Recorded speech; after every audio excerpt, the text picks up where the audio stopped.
And what were the main results? We identified three main pathways, so to speak, recipes for school success. The first of which was a grassroots way, where the school's teachers started to collaborate more and more intensively together, and at the same time the principal focused more on the core operations of the school, which is the learning of students.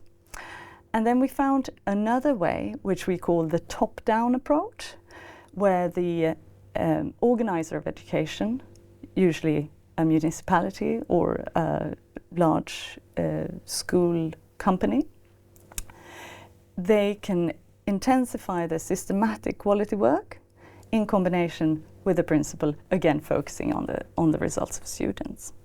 And then we found a third way, which is interesting because it's the systematic quality work by the organizer, but at the same time teachers are raising academic expectations on students.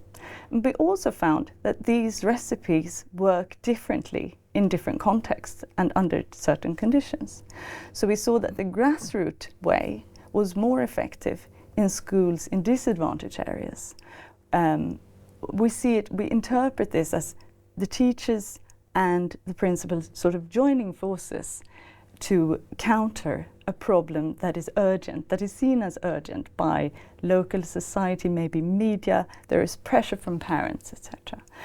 While the top-down approach was more effective when the school didn't have that kind of pressure, where they could work calmly without that external sort of pressure.